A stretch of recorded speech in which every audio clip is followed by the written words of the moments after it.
Bonsoir. Bonsoir ou bonjour selon là où vous êtes. Je me présente. Je suis Pierre Ndom, président du mouvement patriotique africain, un parti politique panafricaniste.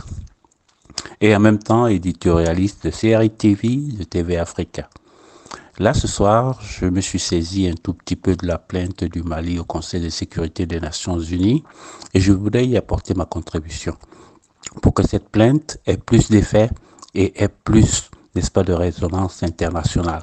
Car c'est le but visé et afin de contraindre la France de ne plus, n'est-ce pas, en sourdine, soutenir les terroristes.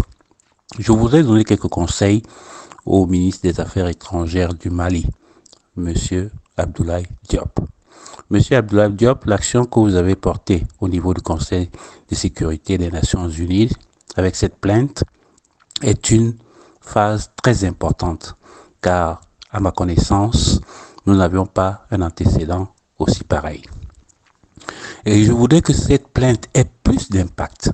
C'est pour ça que je vous apporte ce conseil de quelqu'un qui connaît à peu près très bien comment fonctionnent, n'est-ce pas, les institutions en France et le rôle que joue l'opinion publique française.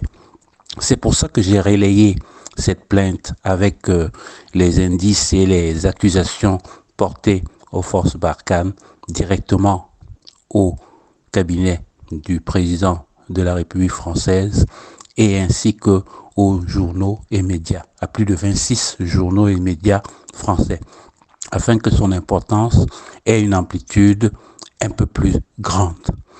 Mais je souhaiterais plutôt que vous fassiez une chose, que vous saisissiez le doyen des juges à travers un avocat, n'est-ce pas, du barreau de Paris. Car ça aura aussi une importance.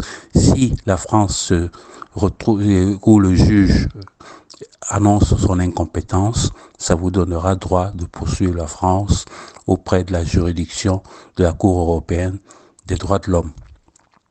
Et je voulais aussi vous dire, pour qu'il y ait toujours une incidence assez importante, il faut que vous saisissez un juge fédéral aux États-Unis. Car moi aussi, j'ai transmis à la Maison Blanche votre plainte. Mais c'est pas assez. Il faut que vous saisissez un juge fédéral qui pourra peut-être, s'il le trouve nécessaire, d'ouvrir une enquête.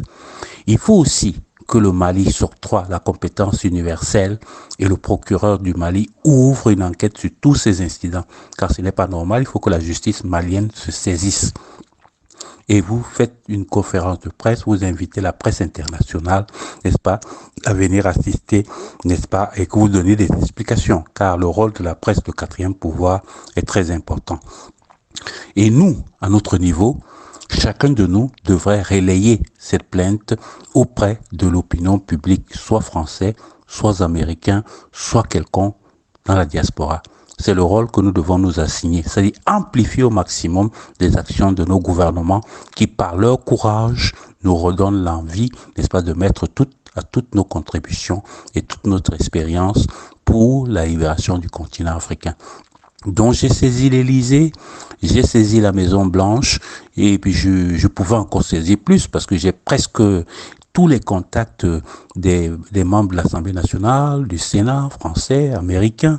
Mais bon, je crois que cela peut être fait par d'autres compatriotes.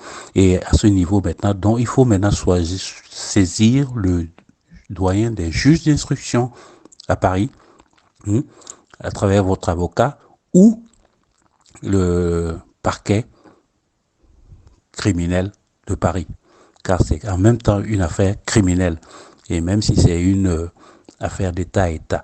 D'ailleurs, en refusant d'ouvrir une enquête, ça vous permettra, n'est-ce pas, de toucher le procureur du tribunal des droits de l'homme européen.